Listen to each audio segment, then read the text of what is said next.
ये वोटिंग 1 जून को खत्म तो हो गई है, लेकिन अब लोगों को इंतजार है 4 जून का। 4 जून को नतीजे आएंगे लोकसभा चुनाव के। अब ऐसे में सबको इंतजार है इस दिन का। हालांकि इससे पहले एग्जिट पोल भी सामने आ गए हैं और एग्जिट पोल के आंकड़ों में साफ तौर पर बीजेपी को यानी कि एनडीए गठबंधन को बहुमत मिलता हुआ नजर आ रहा है।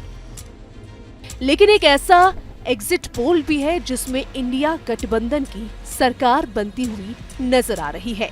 कौन सा है वो एग्जिट पोल, चलिए आपको इस वीडियो में विस्तार से बताते हैं। लोकसभा चुनाव के लिए वोटिंग 1 जून को ही खत्म हो चुकी है। आखिरी चरण का मतदान खत्म होने के बाद अब सिर्फ एग्जिट पोल के अनुमानों की चर्चा हो रही है।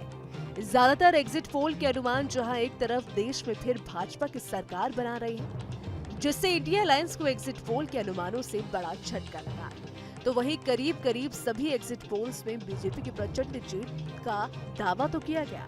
लेकिन क्या आप जानते हैं कि एक एग्जिट पोल ऐसा भी है जो बीजेपी के नेतृत्व वाले गठबंधन एनडीए को हारता हुआ और इंडिया गठबंधन को जीतता हुआ दिखा रहा है। कौन सा है ये एग्जिट पोल और क्या दावा इस पोल में किया जा रहा है, चलिए इस वीडियो में विस्तार से जानते हैं। जिस एग्जिट पोल ने इंडिया गठबंधन की जीत का दावा किया है, वो एग्जिट पोल हिंदी अखबार और वेबसाइट देश बंधु ने करवाया है, जिसमें इंडिया गठबंधन की सरकार बनने का अनुमान जताया गया है। देश बंधु समाचार के यूट्यूब चैनल टीवी लाइव के एग्जिट पोल में इंडिया गठबंधन को 260 से 295 सीटों के साथ बहुमत मिलने का अनुमान जताया गया है।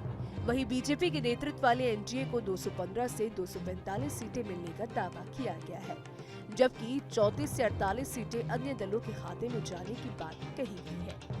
अगर राज्यवार अनुमानों पर नजर डालें तो विपक्षी इंडिया गठबंधन को महाराष्ट्र, तमिलनाडु, कर्नाटक और बीजेपी जैसे राज्यों में बड़ी जीत का दावा किया जा रहा है। टीवी लाइव के एग्जिट पोल के मुताबिक बिहार में इंडिया गठबंधन 24 से 26 सीटें जीत सकती है, जबकि एनडीए के खाते में 14 से 16 सीटें जाने का अनुमान है। वहीं महाराष्ट्र में पिछली बार 41 सीटें जीतने वाली बीजेपी एनडीए के इस बार महज 18 से 20 सीटों पर सिमटने का अनुमान जताया गया है। वहीं उद्धव ठाकरे, शरद पवार और कांग्रेस के गठबंधन को 28 से 30 सीटें मिलने की बात इस एग्जिट पोल में कही गई है। इस एग्जिट पोल के मुताबिक बीजेपी को सत्ता के शीर्ष पर पहुंचाने में पिछले 2 बार से बड़ा रोल निभाने वाले राज्य यूपी में इस बार कमल का फूल मुरझाया दिख रहा है। यह एनडीए को केवल 46 से 48 सीटें मिलने का अनुमान है, तो वहीं इंडिया गठबंधन के खाते में 32 से 34 सीटें जाने का दावा किया गया। वहीं पश्चिम बंगाल में भी बीजेपी को थोड़ा नुकसान के साथ 11 से 13 सीटें मिलने का अनुमान है, जबकि ममता बनर्जी के टीएमसी की बढ़त का दावा इस एग्जिट पोल में किया गया है। हालांकि ये सिर्फ अभी अनुमान है, दावा किया जा रहा है, लेकिन ये दावे कितने सच है वो तो 4 जून को ही पता चल पाएगा। तो फिलहाल इस खबर में इतना ही। अगर आपको हमारे वीडियो पसंद आया हो तो वीडियो को लाइक और शेयर करना ना भूलें। साथ ही हमारे चैनल को सब्सक्राइब कर लें, बेल आइकन को प्रेस कर लें ताकि हर एक अपडेट सबसे पहले आप तक पहुंच सके।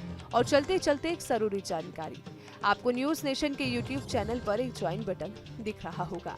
इस बटन पर क्लिक करके आप चैनल की पेड मेंबरशिप ले सकते हैं। बटन पर क्लिक करके आपको इसके बारे में ज्यादा जानकारी मिल जाएगी। तो देश और दुनिया की तमाम बड़ी खबरों के लिए बने रहें हमारे साथ, देखते रहें